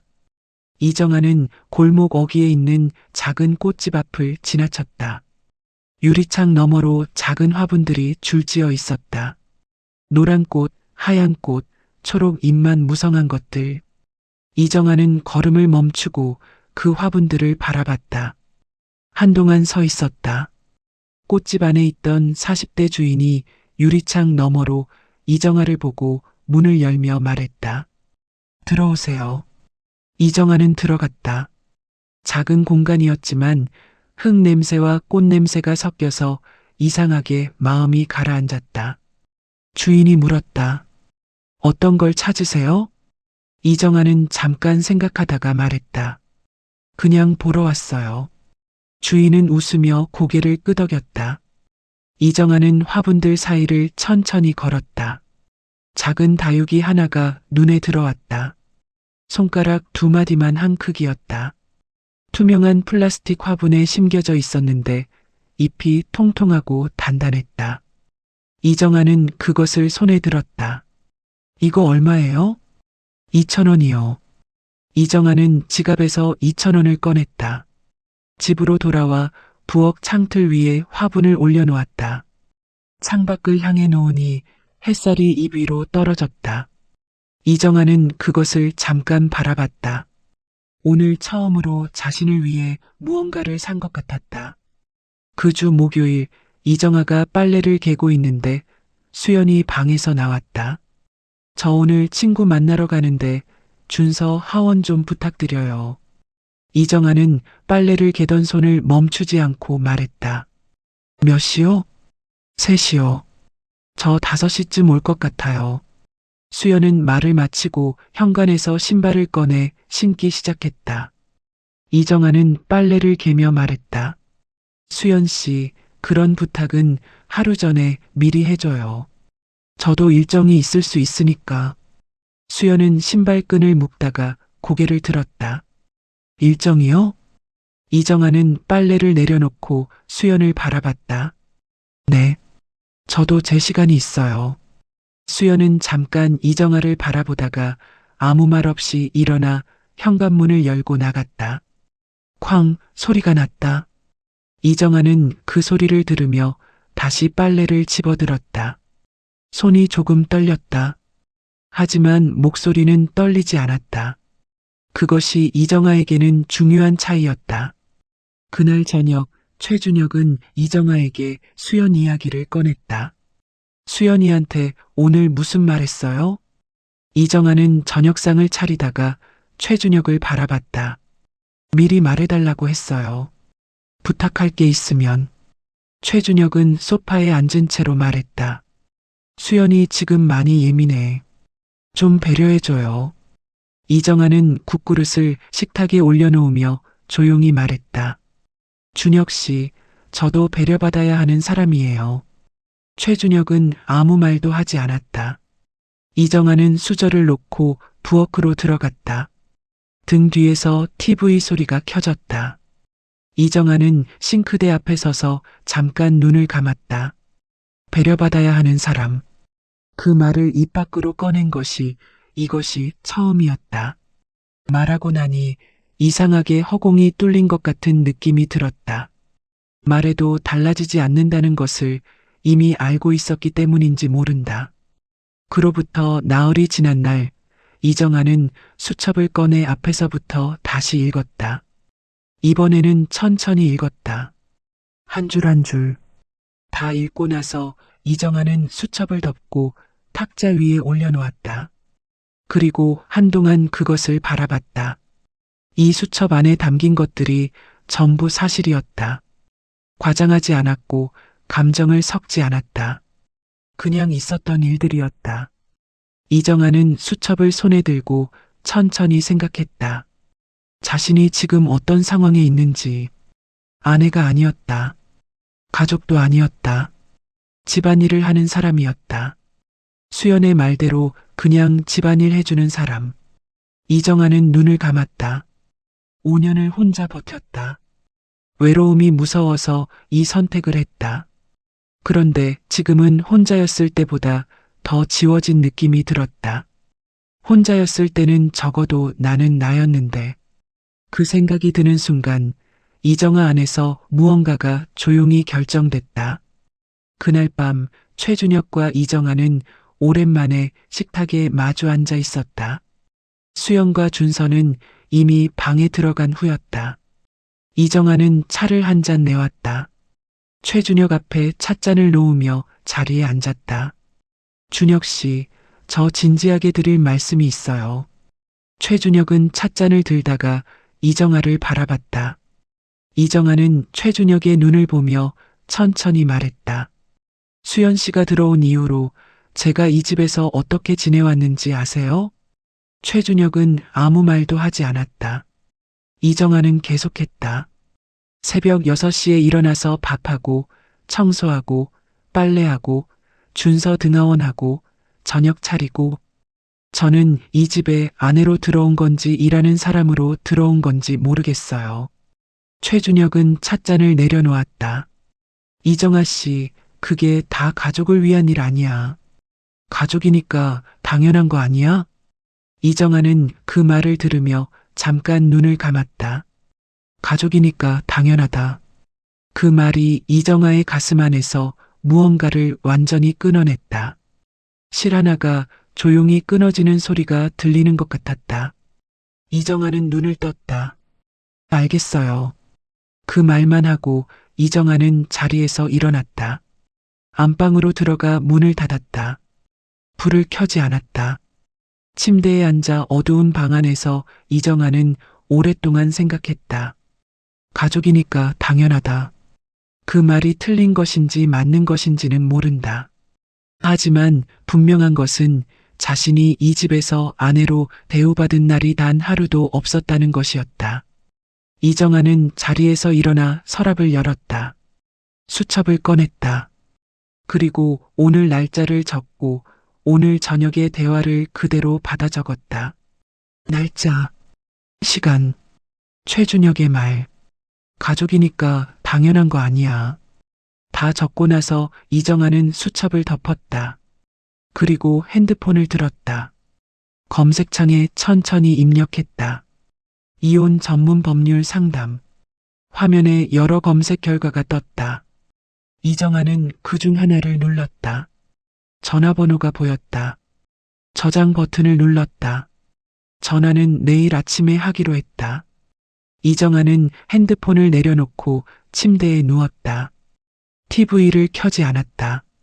어두운 방 안에서 이정아는 눈을 감았다. 이상하게도 두렵지 않았다. 오히려 오랫동안 짊어지고 있던 무언가를 이제 내려놓을 수 있을 것 같은 느낌이 들었다. 창밖에서 바람 소리가 들렸다. 이정아는 그 소리를 들으며 천천히 눈을 감았다. 내일 아침에 전화를 할 것이다. 그 생각 하나를 가슴에 품고 이정아는 그날 밤 오랜만에 깊은 잠에 들었다. 다음 날 아침 8시, 이정아는 준서를 어린이집에 데려다주고 돌아오는 길에 골목 끝 버스 정류장 벤치에 앉았다. 핸드폰을 꺼냈다. 어젯밤 저장해둔 번호를 눌렀다. 통화 연결음이 3번 울렸다. 네, 정소영 법률사무소입니다. 젊은 여자 목소리였다. 이정아는 숨을 한번 고르고 말했다. 상담 예약을 하고 싶어서요. 이혼 관련해서요. 잠깐의 사이가 있었다. 네, 성함이 어떻게 되세요? 이정아입니다. 이정아 씨, 가장 빠른 날이 이틀 후 오전 10시인데 괜찮으세요? 이정아는 버스 정류장 앞 골목을 바라봤다. 출근하는 사람들이 지나가고 있었다. 네, 그때로 할게요. 전화를 끊고 이정아는 핸드폰을 무릎 위에 올려놓았다. 벤치 위로 아침 햇살이 내려왔다. 이정아는 그 햇살 안에 한동안 앉아 있었다. 심장이 두근거렸다. 하지만 발걸음이 흔들리지는 않았다. 이틀 후 오전, 이정아는 집을 나서면서 최준혁에게 말했다. 볼 일이 있어서 나갔다 올게요. 최준혁은 신문을 보다가 고개를 들었다. 어디요? 그냥 좀 다녀올게요. 최준혁은 더 묻지 않았다. 이정아는 현관문을 닫고 엘리베이터를 탔다. 손에는 수첩이 들려 있었다. 정소영 법률사무소는 지하철역에서 걸어서 5분 거리에 있는 작은 건물 3층이었다. 이정아는 계단을 올라 유리문을 밀고 들어섰다. 대기실에는 아무도 없었다. 접수를 담당하는 20대 직원이 이정아를 안내했다. 잠시 후 상담실 문이 열리며 변호사 정소영이 나왔다. 40대 초반의 단정한 여자였다. 이정아 씨, 들어오세요. 이정아는 상담실에 앉았다. 정소영은 마주 앉아 메모지를 꺼내며 말했다. 어떤 상황인지 말씀해 주세요. 이정아는 수첩을 꺼내 탁자 위에 올려놓았다. 여기 기록해놨어요. 날짜별로. 정소영은 수첩을 받아들었다. 한 장 한 장 넘기며 읽었다. 이정아는 그 시간 동안 탁자 위 물컵을 바라봤다. 정소영은 수첩을 끝까지 읽고 나서 이정아를 바라봤다. 준비가 잘 되셨네요. 이정아는 고개를 끄덕였다. 정소영은 메모를 하면서 말했다. 혼인 기간이 짧아서 상대방이 협의 이혼을 거부할 가능성이 있어요. 그 경우 조정 신청으로 가야 하고 조정도 안 되면 소송으로 가야 합니다. 이정아는 차분하게 들었다. 또 한 가지, 남편 측 딸이 과정에서 개입할 수 있어요. 그 부분도 대비하셔야 합니다. 이정아는 잠깐 수연의 얼굴을 떠올렸다. 각오하고 있어요. 정소영은 이정아를 잠깐 바라봤다. 그리고 말했다. 진행하겠습니다. 법률사무소를 나온 이정아는 근처 공원 벤치에 앉았다. 핸드폰을 꺼내 명숙에게 문자를 보냈다. 변호사 만나고 왔어. 명숙의 답장은 빠르게 왔다. 어땠어? 이정아는 잠깐 생각하다가 답했다. 생각보다 괜찮았어. 이제 시작이야. 명숙의 답장이 왔다. 나 있어. 뭐든. 이정아는 그 문자를 읽으며 핸드폰을 가방에 넣었다. 공원 나무들이 바람에 흔들렸다. 이정아는 그것을 바라보다가 자리에서 일어났다. 그날 저녁 이정아는 최준혁에게 이혼 의사를 밝혔다. 저녁상을 다 치우고 수연과 준서가 방에 들어간 뒤였다. 이정아는 최준혁 맞은편에 앉아 조용히 말했다. 준혁 씨, 저 이혼하고 싶어요. 최준혁은 찻잔을 들다가 멈췄다. 갑자기 그게 무슨 말이야? 이정아는 시선을 내리깔지 않았다. 이 결혼이 처음 생각했던 것과 많이 달라요. 저는 이 집에서 아내가 아니에요. 최준혁의 목소리가 높아졌다. 아내가 집안일하는 게 뭐가 잘못됐어? 다 가족을 위한 일이잖아. 이정아는 흔들리지 않았다. 저는 가족이 아니에요. 일하는 사람이에요. 수연 씨 말대로요. 최준혁은 얼굴이 굳었다. 수연이가 언제 그런 말을 들었어요. 짧게 말하고 이정아는 자리에서 일어났다. 변호사도 만났어요. 절차대로 진행할 거예요. 최준혁은 아무 말도 하지 못했다. 이정아는 안방으로 들어가 문을 닫았다. 다음 날 아침, 이정아가 부엌에서 아침을 준비하고 있는데 수연이 나왔다. 평소보다 이른 시간이었다. 수연은 이정아 옆에 서더니 낮은 목소리로 말했다. 어젯밤에 아빠한테 들었어요. 이정아는 계란을 깨며 말했다. 그래요. 수연의 목소리가 날카로워졌다. 어이가 없네. 우리 아빠가 뭘 잘못했다고. 들어온 지 석 달도 안 됐는데 이혼이요? 이정아는 프라이팬을 바라보며 조용히 말했다. 그건 저랑 준혁 씨 사이의 일이에요. 수연은 목소리를 높였다. 나도 관계 있어요. 여기 우리 아빠 집이에요. 이정아는 계란 후라이를 접시에 옮기며 수연을 바라봤다. 맞아요. 준혁 씨 집이에요. 저는 여기서 나갈 거예요. 수연은 할 말을 찾지 못하는 것 같았다. 이정아는 준서의 아침 접시를 식탁 위에 올려놓고 부엌을 나왔다. 그날 오후 이재원에게 전화가 왔다. 엄마, 나 수연 씨한테 연락 받았어요. 이정아는 조용히 말했다. 그래. 엄마 이혼 신청했다고요. 응. 재원은 잠깐 침묵했다가 말했다. 엄마, 잘 생각한 거예요. 이정아는 예상과 다른 말에 잠깐 멈췄다. 화 안 나? 재원은 말했다. 처음부터 이상하다고 생각했어요. 내가 그날 갔을 때 엄마 혼자 부엌에 있던 거 아직도 생각나요. 이정아는 눈이 뜨거워지는 것을 느꼈다. 억지로 눌렀다. 엄마 잘할 수 있어. 재원이 말했다. 응. 이정아는 짧게 답하고 전화를 끊었다. 이혼 조정 신청서가 접수된 지 2주일이 지났다. 그 사이 집안의 공기는 완전히 달라졌다. 최준혁은 이정아와 말을 섞지 않았다. 아침에도 저녁에도 같은 공간에 있었지만 서로 다른 공기 안에 있었다. 수연은 이정아를 볼 때마다 눈을 피했다. 준서만이 여전히 이정아에게 다가와 할머니, 이거 바라며 장난감을 내밀었다. 이정아는 준서 앞에서는 웃었다. 준서가 방으로 들어가고 나면 이정아는 다시 표정을 정리했다. 조정 기일을 일주일 앞둔 어느 밤 이정아의 핸드폰으로 문자가 왔다. 수신이는 수연이었다. 지금 요구하는 합의금 낮춰요. 아버지 힘드시잖아요. 그 정도면 충분하지 않아요? 이정아는 문자를 읽었다. 그리고 수첩을 꺼내 날짜와 내용을 적었다. 최수연, 합의금 조정 압박. 다 적고 나서 이정아는 수연에게 답장을 보내지 않았다. 대신 정소영에게 문자를 전달했다. 정소영의 답장이 왔다. 잘 보관해 두세요. 도움이 될 수 있어요.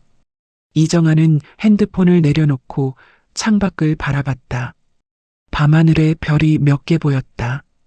이정아는 그것을 바라보다가 갑자기 딸 이수경 생각이 났다.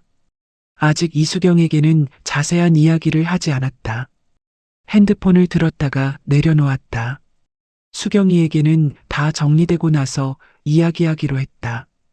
그전에는 흔들리고 싶지 않았다. 그런데 조정기일 사흘 전 밤이었다. 이정아가 잠자리에 들려는데 핸드폰이 울렸다. 수경이었다. 이정아는 전화를 받았다. 엄마. 수경의 목소리가 떨렸다. 이정아는 몸을 일으켰다. 수경아, 왜? 무슨 일이야? 수경은 한동안 말을 하지 못했다. 울고 있었다. 이정아는 등이 서늘해졌다. 수경아, 말해. 수경이 겨우 입을 열었다. 엄마, 우리 남편 회사가 부도가 났어. 이정아는 말이 나오지 않았다. 전세 보증금을 못 돌려준대. 집에서 나가야 할 것 같아. 수경의 목소리가 무너졌다. 엄마, 나 어떡해. 이정아는 핸드폰을 꽉 쥐었다. 머릿속이 하얘지는 것 같았다. 조정기일이 사흘 남았다. 자신은 지금 이혼 과정 한가운데 있었다. 갈 곳도 아직 정해지지 않았다. 수중에 있는 돈은 노후를 위해 모아둔 전부였다. 이정아는 눈을 감았다. 딸의 울음소리가 수화기 너머에서 계속 들려왔다. 엄마. 응. 이정아는 눈을 뜨며 말했다. 울지 마. 엄마 있어. 그 말을 하는 순간 이정아 자신도 그 말이 무엇을 의미하는지 완전히 알고 있었다. 전화를 끊고 이정아는 오랫동안 방 안에 앉아 있었다. 고시원 방처럼 좁았으면 좋겠다는 생각이 들었다. 넓은 방이 이상하게 불편했다. 이정아는 창밖을 바라봤다. 가로등 불빛이 골목을 조용히 비추고 있었다. 딸 문제, 이혼 조정, 돈, 갈 곳. 네 가지가 이정아의 머릿속에서 동시에 무게를 가지고 내려앉았다. 이정아는 눈을 감았다. 한 가지씩, 한 번에 하나씩 생각하기로 했다. 먼저 조정기일을 넘기는 것, 그 다음 수경이 문제, 그 다음 갈 곳. 순서를 정하고 나니 조금 숨이 쉬어졌다. 이정아는 수첩을 꺼내 오늘 날짜 아래 짧게 적었다. 수경이 연락, 남편 회사 부도, 전세 보증금 문제, 그리고 마지막에 한 줄을 더 적었다. 나는 흔들리지 않을 것이다. 볼펜을 내려놓고 수첩을 덮었다. 새벽 1시였다. 이정아는 누웠다. 눈을 감았다. 잠이 올지 알 수 없었다. 하지만 내일 아침 6시에는 일어날 수 있을 것 같았다. 그것만으로 지금은 충분했다. 이혼 조정 당일 아침이었다. 이정아는 새벽 5시 반에 눈을 떴다. 알람보다 30분 일찍이었다. 천장을 바라보며 잠깐 누워 있었다. 오늘이라는 것을 몸이 먼저 알고 있었다. 이정아는 자리에서 일어나 세면대 앞에 섰다. 거울 속 얼굴을 바라봤다. 피곤해 보였다. 하지만 무너진 얼굴은 아니었다. 찬물로 세수를 했다. 천천히 옷을 골랐다. 짙은 남색 재킷, 흰 블라우스, 단정한 바지. 거울 앞에 서서 옷매무새를 정리했다. 이정아는 거울 속 자신을 바라보며 조용히 말했다. 잘할 수 있어. 조정기일은 오전 10시였다.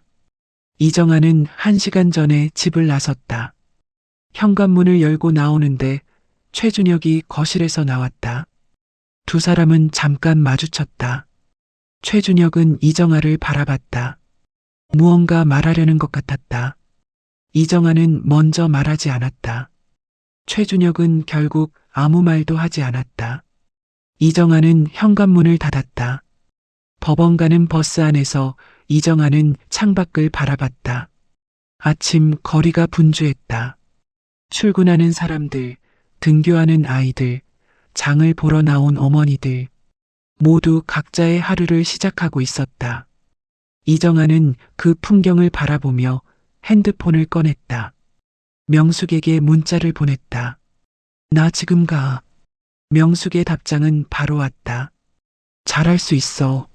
나 기다리고 있을게. 이정아는 핸드폰을 가방에 넣었다. 버스가 정류장에 섰다가 출발했다. 이정아는 가방 안의 수첩을 손으로 한번 확인했다. 거기 있었다. 법원 조정실은 생각보다 작은 방이었다. 긴 탁자 하나 양쪽에 의자들. 이정아는 정소영과 나란히 앉았다. 맞은편에는 최준혁과 최준혁 측 변호사가 앉았다. 최준혁은 이정아와 눈을 마주치지 않았다. 조정위원이 자리를 정리하며 말했다. 오늘 조정에서 합의가 이루어지면 이혼이 성립됩니다. 양측 모두 차분하게 진행해 주시기 바랍니다. 이정아는 탁자 위에 두 손을 모았다. 조정은 2시간 가까이 걸렸다. 최준혁 측은 처음에 위자료와 혼인기간을 문제 삼았다. 석 달이 채 안 된 결혼이라 이정아의 청구가 과하다는 주장이었다. 정소영은 차분하게 반박했다. 혼인기간이 짧더라도 이 기간 동안 이정아가 감당한 가사 노동과 심리적 피해는 기록으로 입증된다고 했다. 수첩이 증거 자료로 제출됐다. 최준혁은 수첩을 보는 동안 표정이 굳었다. 조정위원이 양측의 합의를 권유했다. 최준혁 측 변호사가 최준혁과 낮은 목소리로 이야기를 나눴다. 이정아는 그 시간 동안 탁자 위의 한 점을 바라봤다. 흔들리지 않으려 했다. 흔들리지 않았다. 1시간 반이 지나 최준혁 측이 합의 의사를 밝혔다. 위자료 금액이 조정됐다. 이정아가 원했던 것보다 조금 낮은 금액이었다. 정소영이 이정아에게 낮은 목소리로 물었다. 받아들이시겠어요? 이정아는 잠깐 생각했다. 더 싸울 수도 있었다. 하지만 이정아는 더 이상 이 자리에서 시간을 쓰고 싶지 않았다. 받아들일게요. 정소영은 고개를 끄덕이며 조정위원에게 답했다. 조정이 성립됐다. 조정위원이 서류를 정리하며 말했다. 이혼이 성립됩니다. 이정아는 그 말을 들으며 눈을 한번 감았다가 떴다.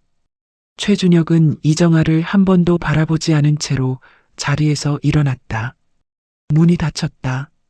이정아는 조정실 안에 정소영과 단둘이 남았다. 정소영이 서류를 정리하며 말했다. 수고하셨습니다. 이정아는 고개를 끄덕였다. 감사해요. 법원 건물 밖으로 나오자 가을 햇살이 쏟아졌다.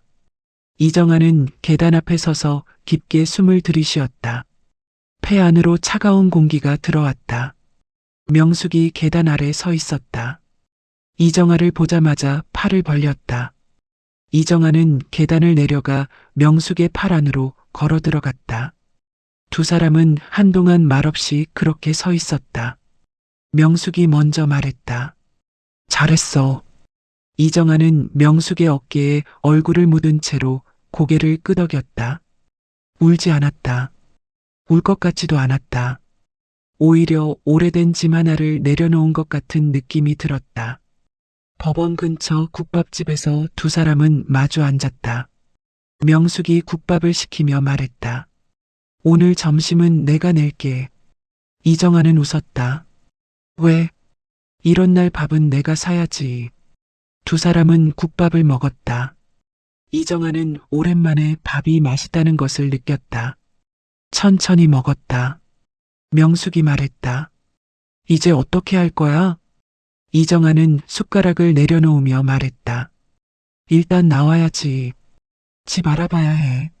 어디로 갈 거야? 우리 집 올래? 이정아는 고개를 저었다. 아니, 혼자 있을 곳 찾을게. 명숙은 이정아를 바라봤다. 아이들 집은? 아이들한테 신세지기 싫어. 명숙은 잠깐 이정아를 바라보다가 더 이상 설득하지 않았다. 오래된 친구였다. 이정아가 한번 결심한 것은 바뀌지 않는다는 것을 알았다. 그날 오후 이정아는 혼자 동네 부동산 두 곳을 들렀다. 월세 20만 원대를 찾는다고 했다.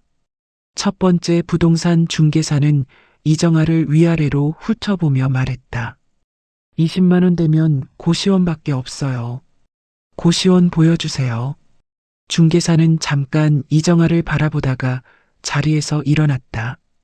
고시원은 지하철역에서 도보 5분 거리에 있었다. 오래된 건물이었다. 엘리베이터가 없어 계단으로 올라갔다. 3층 복도는 좁았다. 양쪽으로 문들이 줄지어 있었다. 중개사가 열쇠로 문을 열었다. 이정아는 안을 들여다봤다. 두 팔을 벌리면 양쪽 벽에 닿을 만큼 좁은 방이었다. 작은 창문 하나, 싱글 침대 하나, 작은 책상 하나. 화장실은 복도 공용이었다. 중개사가 말했다. 좁죠? 다른 데 알아보시는 게. 이정아는 방 안을 천천히 둘러봤다. 좁았다. 낡았다. 초라해 보였다. 하지만 이정아의 눈에는 다른 것이 보였다. 아무도 없었다. 이 방 안에는 자신 말고 아무도 없었다. 밥을 해달라는 사람도, 빨래를 해달라는 사람도, 어디 갔다 오냐고 묻는 사람도 없었다. 이정아는 말했다. 여기로 할게요. 중개사는 놀란 표정으로 이정아를 바라봤다. 괜찮으세요? 진짜로요? 네. 이정아는 다시 한번 말했다. 여기로 할게요. 입주일은 사흘 후였다. 이정아는 최준혁의 집으로 돌아와 짐을 쌌다. 많지 않았다. 옷 몇 벌, 세면도구, 작은 화분, 그리고 수첩, 캐리어 하나에 다 들어왔다. 짐을 싸는 동안 수연이 방문을 열고 나왔다가 이정아를 보더니 말없이 다시 들어갔다. 최준혁은 거실에 있었다. 이정아는 캐리어를 끌고 거실을 지나며 말했다. 전화가요. 최준혁은 소파에 앉아 이정아를 바라봤다. 아무 말도 하지 않았다. 이정아는 현관문을 열었다. 그때 안방 쪽에서 준서가 뛰어나왔다. 할머니, 어디가? 이정아는 걸음을 멈추고 준서를 바라봤다. 쪼그려 앉아 준서의 눈높이를 맞췄다. 할머니 이사 가야 해. 준서는 이정아의 손을 잡았다. 왜? 이정아는 준서의 손을 꼭 쥐었다가 천천히 놓았다. 잘 지내. 일어서며 이정아는 웃어 보였다. 준서는 이정아를 바라보다가 작게 손을 흔들었다. 이정아는 현관문을 열고 나왔다. 엘리베이터 문이 닫혔다. 이정아는 캐리어 손잡이를 잡고 정면을 바라봤다. 명숙이 고시원 앞에서 기다리고 있었다. 이정아의 캐리어를 보며 명숙이 말했다. 이게 다야? 응. 이 캐리어 하나? 응. 명숙은 아무 말도 못하다가 캐리어를 낚아채며 말했다. 내가 들게. 계단을 오르며 명숙이 말했다. 진짜 좁다. 알아. 진짜 괜찮겠어? 이정아는 앞서 걸으며 말했다. 응. 오히려 딱 좋아. 명숙은 계단을 오르다가 멈췄다. 뭐가 딱 좋아, 이 좁은 게. 이정아는 3층 복도에 서서 명숙을 내려다봤다. 아무도 없잖아. 명숙은 이정아를 바라봤다. 그리고 아무 말도 하지 않고 계단을 올라왔다. 짐을 다 풀고 나서 두 사람은 좁은 방에 나란히 앉았다. 한 사람이 앉으면 딱 맞는 공간이었는데 두 사람이 앉으니 어깨가 닿았다. 명숙이 말했다. 나 배고파. 이정아가 웃었다. 나가서 먹자. 두 사람은 고시원 아래 골목에서 순대국밥을 먹었다. 뚝배기에서 김이 올라왔다. 이정아는 국물을 한 숟가락 먹고 잠깐 눈을 감았다. 뜨거웠다. 속이 따뜻해졌다. 명숙이 물었다. 수경이 문제는 어떻게 할 거야? 이정아는 숟가락을 내려놓으며 말했다. 만나서 이야기해야지. 이제 내 문제 정리됐으니까. 명숙은 이정아를 바라봤다. 돈 빌려줄 거야? 이정아는 잠깐 생각했다. 빌려주되 차용증 쓸 거야. 명숙은 눈을 크게 떴다. 딸한테도? 딸이니까 더 그렇게 해야 해. 명숙은 잠깐 이정아를 바라보다가 국물을 한 숟가락 떠마셨다. 너 예전이랑 많이 달라졌다. 이정아는 뚝배기를 바라봤다. 그래, 응. 예전에는 그냥 다 줬잖아. 말도 못하고. 이정아는 잠깐 생각했다. 그랬던 것 같았다. 남편이 살아있을 때도, 남편이 떠나고 나서도 자신은 항상 괜찮다는 말로 모든 것을 삼켰다. 하지만 이번에는 달랐다. 수첩을 쓰기 시작하면서 사실을 사실로 보는 눈이 생겼다. 감정이 아니라 사실로. 명수가, 이정아가 말했다. 응? 그때 수첩 쓰라고 해줘서 고마워. 명숙은 손을 저었다. 그건 내가 한 거야. 이정아는 고개를 저었다. 내가 말해줬으니까 할 수 있었어. 명숙은 이정아를 바라봤다. 두 사람은 잠깐 눈을 마주쳤다가 동시에 웃었다. 골목 안으로 저녁 바람이 불었다. 수경을 만난 것은 고시원으로 이사한 지 사흘 후였다. 이정아는 수경이 사는 동네 카페에서 마주 앉았다. 수경은 이정아의 얼굴을 보자마자 눈물을 쏟았다. 엄마, 고시원에 있다고요? 왜 거기에? 이정아는 수경에게 휴지를 건네며 조용히 말했다. 울지 마. 엄마 괜찮아. 괜찮은 게 어딨어요. 고시원이 어떤 덴데? 이정아는 웃으며 말했다. 수경아, 솔직히 말하면 거기가 지금 제일 편해. 수경은 눈물을 닦으며 이정아를 바라봤다. 이정아는 말했다. 아무도 밥 해달라고 안 해. 아무도 빨래 해달라고 안 해. 아무도 어딜 가냐고 안 물어. 수경은 아무 말도 하지 못했다. 이정아는 수경의 손을 잡았다. 너 상황 이야기해봐. 정확하게. 수경은 남편 이기준의 회사가 갑작스러운 경영난으로 부도 처리됐다는 것을 설명했다. 전세 보증금 2억 원을 돌려받지 못했고 당장 2달 안에 집을 비워야 했다. 기준은 지금 새 일자리를 알아보고 있었지만 당장 현금이 없었다.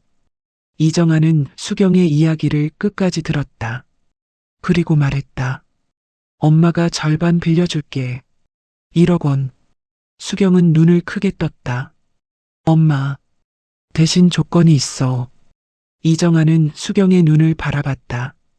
차용증 써야 해. 기준이 이름으로. 갚는 기간 5년으로 정하고. 수경은 입술을 달싹였다. 엄마, 우리 사이에 그런 게 필요해요? 이정아는 고개를 끄덕였다. 가족이니까 더 필요해. 수경은 이정아를 바라봤다. 이정아는 말을 이었다. 수경아, 엄마가 이번에 뼈저리게 배운 게 있어. 가족이라는 말이 서로에 대한 존중 없이 쓰이면 그게 얼마나 무서운 말이 되는지. 수경은 고개를 숙였다. 이정아는 수경의 손을 꼭 쥐며 말했다. 차용증 쓰는 게 서로를 믿지 못해서가 아니야. 서로를 지키기 위해서야. 알겠지? 수경은 한동안 말이 없다가 고개를 끄덕였다. 응, 알겠어요, 엄마. 눈물이 다시 흘렀다.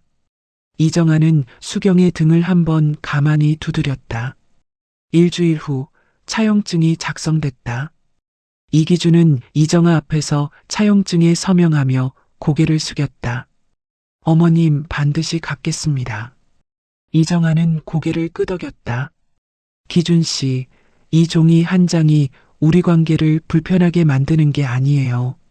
이게 있어야 우리가 오래 편할 수 있어요. 기준은 이정아를 바라봤다. 감사합니다. 이정아는 자리에서 일어나며 말했다. 잘해봐요. 고시원으로 돌아오는 버스 안에서 이정아는 창밖을 바라봤다. 노을이 지고 있었다. 하늘이 붉고 주황빛으로 물들었다. 이정아는 그 색깔을 바라보며 오늘 하루를 생각했다.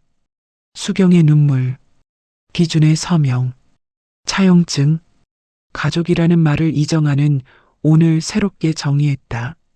가족은 무조건 주는 것이 아니었다. 서로의 경계를 지켜주는 것. 그것이 진짜 가족이었다. 이정아는 그 생각을 가슴 안에 넣으며 버스 창에 이마를 기댔다. 노을이 천천히 가라앉고 있었다. 고시원으로 들어와 좁은 방에 앉았다. 창틀 위 다육이가 저녁 햇살을 받고 있었다. 이정아는 그것을 바라보며 수첩을 꺼냈다. 오늘 날짜를 적었다. 그리고 한 줄을 적었다. 수경이 문제 정리됨. 차용증 작성. 그 아래에 잠깐 생각하다가 한 줄을 더 적었다. 오늘 처음으로 가족에게도 나를 지켰다. 볼펜을 내려놓고 수첩을 덮었다. 방 안이 조용했다. 하지만 그 조용함이 예전의 조용함과는 달랐다. 무서운 조용함이 아니었다. 그냥 이정아의 조용함이었다. 이정아는 침대에 누워 눈을 감았다. TV를 켜지 않았다. 아무 소리가 없어도 무섭지 않았다. 창밖에서 바람 소리가 들렸다. 이정아는 그 소리를 들으며 생각했다. 내일은 편의점 일을 알아봐야겠다. 이 동네 근처로. 그 생각 하나를 가슴에 품고 이정아는 그날 밤 깊이 잠들었다. 고시원으로 이사한 지 일주일이 지난 월요일 아침이었다. 이정아는 고시원 근처를 천천히 걸었다. 새 동네였다. 골목마다 낯선 가게들이 있었고 지나는 사람들도 처음 보는 얼굴들이었다. 이정아는 그 낯설미 불편하지 않았다. 오히려 흰 종이 같다는 느낌이 들었다. 아무것도 쓰이지 않은 새 페이지. 골목을 돌다가 작은 편의점 앞에서 발걸음이 멈췄다. 유리문 옆에 손으로 쓴 종이 한 장이 붙어 있었다. 직원 구합니다. 오전 파트, 주 3일. 이정아는 그 종이를 바라봤다. 그리고 유리문을 밀고 들어갔다. 편의점 안은 조용했다.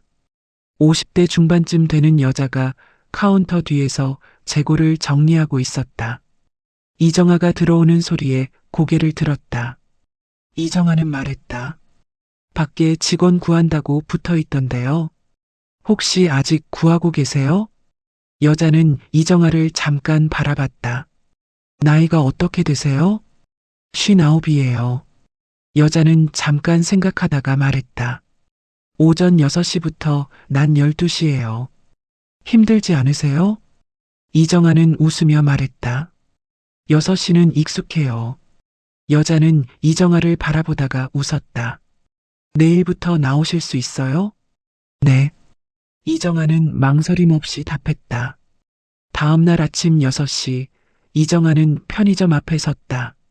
앞치마를 두르고 유리문을 밀었다. 카운터 뒤에 서며 이정아는 가게 안을 한번 둘러봤다. 익숙한 냄새였다. 과자 냄새, 커피 냄새, 새벽 공기 냄새. 잠시 후 유리문이 열리며 헬멧을 쓴 남자가 들어섰다. 이정아는 입을 열었다. 어서 오세요. 그 말이 입에서 나오는 순간 이정아는 가슴 안에서 무언가 조용히 제자리를 찾는 느낌이 들었다. 예전에도 이 말을 했다. 하지만 그때의 이 말과 지금의 이 말은 같은 말이 아니었다. 그때는 세상과 연결되기 위한 동아줄이었다. 지금은 그냥 이정아가 여기 있다는 선언이었다. 편의점 일을 시작한 지 열흘이 지난 어느 오전, 어린이집 원장 김선희가 편의점으로 들어왔다. 이정아는 깜짝 놀랐다. 원장님 어떻게? 김선희는 웃으며 말했다. 명숙 씨한테 들었어요. 이 근처에서 일하신다고요. 이정아는 카운터 뒤에서 나오며 반갑게 인사를 건넸다. 김선희는 이정아의 얼굴을 바라봤다. 좋아 보이세요. 이정아는 잠깐 생각했다. 그런가요? 예전에 준서 데려오실 때랑 달라요. 눈빛이.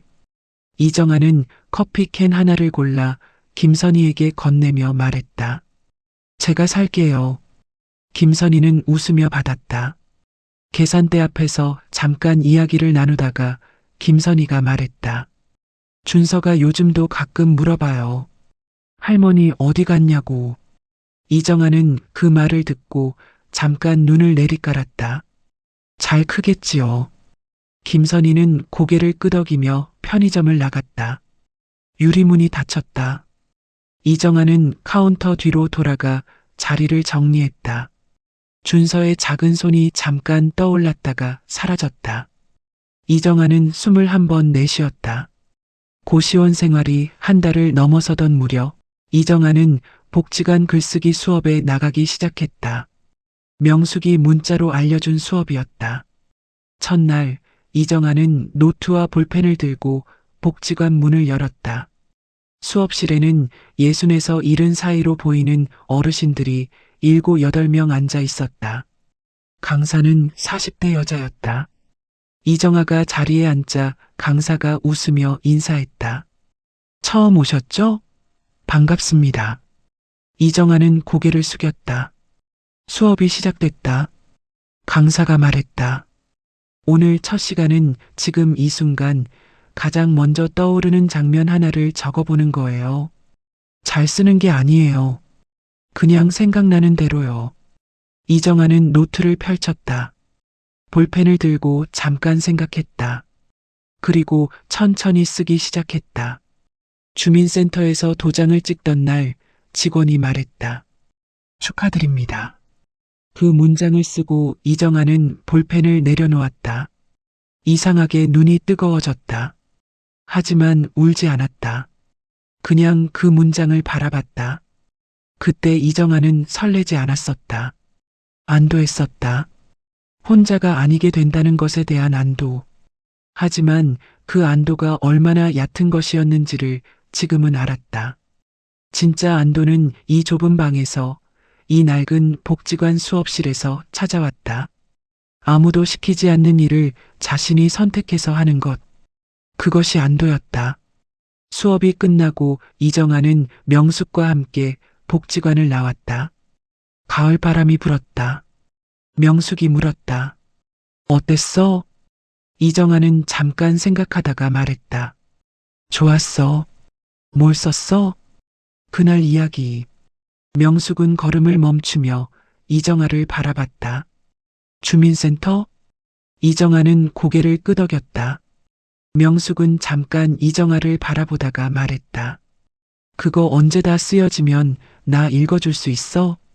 이정아는 웃었다. 쓰이면 줄게. 두 사람은 나란히 걸었다. 낙엽이 골목을 구르고 있었다. 겨울이 시작될 무렵 이정아의 방 창틀에는 화분이 2개가 됐다. 글쓰기 수업에서 만난 72살의 조말순 할머니가 어느 날 이정아에게 화분 하나를 들고 왔다. 나는 화분이 너무 많아. 이거 하나 가져가요. 이정아는 처음에는 사양했다. 방이 좁아서요. 말순 할머니는 손을 저었다. 조그만 거야. 창가에 놔봐요. 아침마다 물 주면 하루가 달라져. 이정아는 결국 받았다. 작은 허브 화분이었다. 창틀에 올려놓으니 다육이와 나란히 앉은 모양이 됐다. 이정아는 그것을 바라보다가 웃었다. 다음 날 아침 이정아는 두 화분에 물을 줬다. 다육이는 일주일에 한 번, 허브는 사흘에 한 번.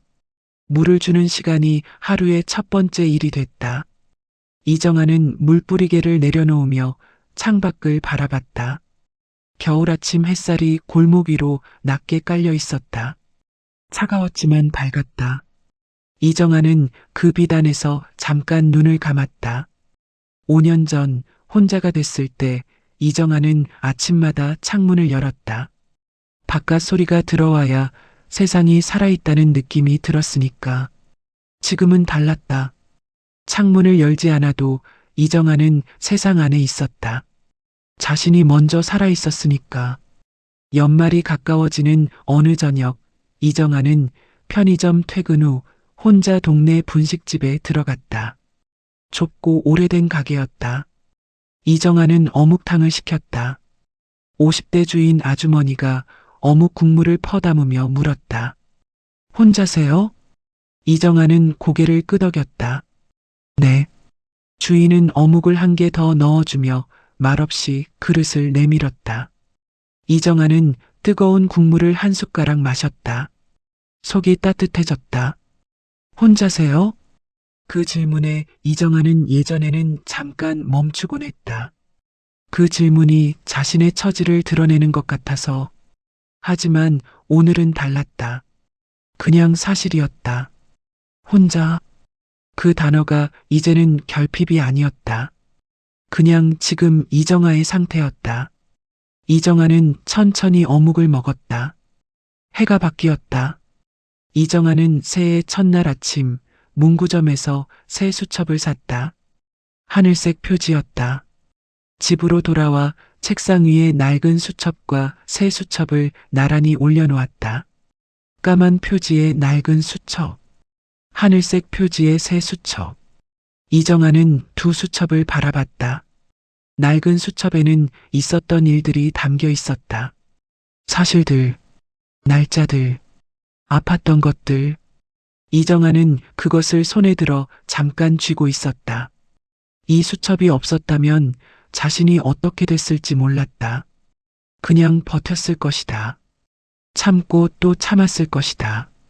하지만 이 수첩이 있었기 때문에 이정아는 감정이 아닌 사실로 자신의 상황을 볼 수 있었다.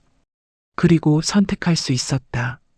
이정아는 낡은 수첩을 서랍 안에 조심스럽게 넣었다. 그리고 하늘색 수첩을 펼쳤다. 첫 페이지에 천천히 썼다. 오래 하고 싶은 것들. 그 아래에 한 줄씩 적었다. 글쓰기 수업 계속 나가기. 봄에 북한산 한번 걷기. 수경이 새집들이 가기. 재원이 생일 챙기기. 말순 할머니랑 밥 한번 먹기. 다 적고 나서 이정아는 수첩을 덮었다. 손끝이 떳떳했다. 그로부터 며칠 후 이재원이 찾아왔다. 사전 연락 없이 고시원 앞에 나타났다. 손에는 반찬통이 들려 있었다. 이정아가 편의점을 마치고 돌아오는 길에 마주쳤다. 왜 말도 없이 왔어? 재원은 반찬통을 내밀며 말했다. 아내가 싸줬어요. 갖다 드리라고. 이정아는 반찬통을 받으며 재원을 바라봤다. 올라올래? 재원은 고개를 끄덕였다. 좁은 방에 두 사람이 앉았다. 어깨가 닿을 만큼 좁았다. 재원은 방 안을 둘러보다가 창틀 위 화분 두 개를 바라봤다. 저거 뭐예요? 다육이랑 허브. 재원은 화분을 바라보다가 말했다. 잘 키우시네. 이정아는 웃었다. 두 사람은 한동안 말이 없었다. 재원이 먼저 입을 열었다. 엄마, 외롭지 않아요? 이정아는 창밖을 바라봤다. 겨울 햇살이 골목 위로 내려앉고 있었다. 외롭지. 이정아는 솔직하게 말했다. 재원은 어머니를 바라봤다. 이정아는 계속했다. 근데 그 외로움이 예전이랑 달라. 어떻게요? 이정아는 잠깐 생각했다. 예전 외로움은 공포였어. 밤에 불 끄면 무서웠고 아침에 눈 뜨면 두려웠어. 근데 지금 외로움은 그냥 조용한 거야. 무서운 게 아니라 그냥 조용한 것. 재원은 이정아의 말을 들으며 고개를 숙였다.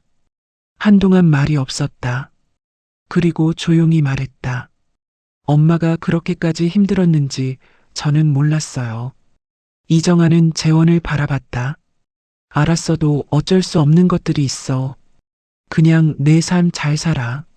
재원은 눈을 내리깔았다. 눈물을 참는 것이 역력했다. 이정아는 재원의 등을 한번 가만히 두드렸다. 밥은 먹고 갈 거야? 재원은 고개를 끄덕였다. 응. 두 사람은 고시원 아래 골목 식당에서 저녁을 먹었다. 삼겹살을 구우며 이런저런 이야기를 나눴다. 재원의 아이들 이야기, 수경이 새집 이야기, 이정아의 글쓰기 수업 이야기. 이정아는 오랜만에 밥을 먹으며 웃었다. 재원이 돌아가고 이정아는 고시원 방에 혼자 남았다. 창틀 위 화분들이 어둠 속에서 조용히 앉아 있었다. 이정아는 침대에 앉아 하늘색 수첩을 펼쳤다. 오래 하고 싶은 것들 아래에 한 줄을 더 적었다. 재원이랑 밥 먹기. 그리고 그 옆에 작은 체크 표시를 했다. 이정아는 수첩을 닫으며 작게 웃었다. 벌써 하나? 봄이 오기 전 이정아는 글쓰기 수업에서 첫 번째 글을 완성했다. 제목은 짧게 정했다. 주민센터에서 2장짜리 글이었다. 주민센터에서 도장을 찍던 날부터 고시원 방에 짐을 푼 날까지의 이야기였다. 강사는 이정아의 글을 읽고 잠깐 조용해졌다가 말했다. 이정아 씨, 이거 계속 쓰세요. 이정아는 고개를 끄덕였다. 수업이 끝나고 이정아는 말순 할머니와 나란히 복지관을 나왔다. 말순 할머니가 말했다. 오늘 발표한 거 들었어요. 좋던데. 이정아는 웃었다. 별것 아닌데요. 별것 아닌 게 어딨어요. 자기 이야기를 쓸 수 있다는 게 얼마나 대단한 거예요. 이정아는 말순 할머니의 말을 골목을 걸으며 곱씹었다. 자기 이야기를 쓸 수 있다는 것. 5년 전에 이정아는 자기 이야기를 입 밖으로 꺼낼 수도 없었다. 괜찮다는 말로 전부 삼켰다. 하지만 지금은 쓸 수 있었다. 2장짜리 글이었지만 그 2장 안에는 이정아가 살아온 무게가 고스란히 담겨 있었다. 봄이 왔다. 이정아는 약속대로 수경의 새 집들이에 갔다. 작은 빌라였다. 수경은 이정아를 반갑게 맞이하며 집 안 구석구석을 보여줬다. 엄마, 여기 햇살 좋지 않아요? 이정아는 거실 창문으로 들어오는 봄 햇살을 바라봤다. 좋네. 수경은 이정아의 손을 잡으며 말했다. 엄마가 빌려준 돈으로 여기 전세 얻었어요. 정말 고마워요. 이정아는 수경의 손을 잡으며 말했다. 잘 살면 돼. 수경은 눈물이 날 것 같은 얼굴로 웃었다. 집들이를 마치고 이정아는 버스를 타고 고시원으로 돌아왔다. 봄 저녁이었다. 골목에 저녁 노을이 길게 깔려 있었다. 이정아는 고시원 앞에서 그 노을을 잠깐 바라봤다. 붉고 따뜻한 빛이었다. 이정아는 생각했다. 59살. 5년을 혼자 버텼다. 외로움이 무서워서 잘못된 선택을 했다. 그 선택 안에서 자신을 잃었다. 그리고 다시 혼자가 됐다. 하지만 이 혼자는 처음의 혼자가 아니었다. 처음의 혼자는 공포였다. 지금의 혼자는 선택이었다. 공포로 선 자리가 아니라 스스로 선 자리였다. 이정아는 고시원 계단을 올랐다. 3층 복도를 걸어 자신의 방문 앞에 섰다. 열쇠를 꺼내 문을 열었다. 방 안으로 봄 저녁빛이 창문을 통해 들어왔다. 화분 2개가 그 비단에서 조용히 앉아 있었다. 이정아는 가방을 내려놓으며 방 안을 바라봤다. 좁은 방, 작은 창문, 2개의 화분, 하늘색 수첩. 이것이 지금 이정아의 전부였다. 누군가에게는 초라해 보일지 몰랐다. 하지만 이정아는 이 방에 들어설 때마다 가슴 안에서 올라오는 것이 있었다. 자유. 아무도 명령하지 않는 공간. 아무도 이정아를 지우지 않는 공간. 그 자유가 이 좁은 방을 이정아에게는 가장 넓은 곳으로 만들었다. 이정아는 창가에 앉아 하늘색 수첩을 펼쳤다. 오래 하고 싶은 것들 옆에 체크 표시들이 늘어 있었다. 글쓰기 수업 계속 나가기. 수경이 새 집들이 가기. 재원이랑 밥 먹기. 이정아는 남은 항목들을 바라봤다. 봄에 북한산 한번 걷기. 말순 할머니랑 밥 한번 먹기. 아직 남아 있었다. 이정아는 볼펜을 들었다. 그리고 목록 아래에 새로운 줄을 하나 더 적었다. 나의 이야기를 끝까지 쓰기. 볼펜을 내려놓으며 이정아는 창밖을 바라봤다. 골목 위로 봄 하늘이 펼쳐져 있었다. 노을은 다 지고 하늘이 조용한 보랏빛으로 물들고 있었다. 이정아는 그 빛을 바라보며 생각했다. 실패한 것이 아니었다. 다시 선택한 것이었다. 더 이상 외로움이 이끄는 대로 끌려가지 않는 선택. 자신이 원하는 크기의 삶을 자신이 직접 고르는 선택. 이정아는 수첩을 덮었다. 그리고 화분에 물을 주었다. 다육이에게 조금, 허브에게 조금 더. 물을 주면서 이정아는 조용히 말했다. 잘 자라. 자신에게 하는 말인지 화분에게 하는 말인지 구별하지 않았다.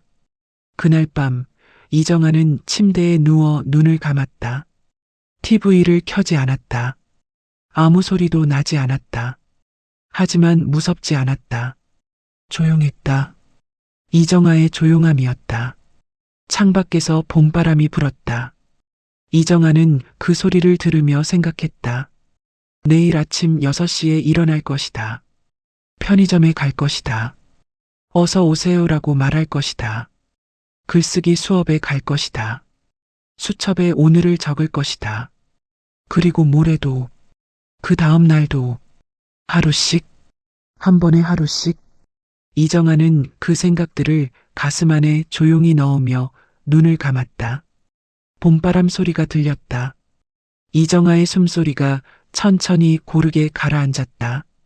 59살 이정아는 그렇게 자신의 봄 안에서 깊이 잠들었다. 58살 이정아 씨는 5년간 혼자였습니다. 무서운 밤마다 TV를 켜놓고 잠들고 편의점에서 어서 오세요 한마디로 세상과 연결되어 있다는 감각을 붙들었던 분이었습니다. 그 외로움이 한 선택으로 이어졌고 그 선택이 그분의 삶을 완전히 뒤흔들었습니다.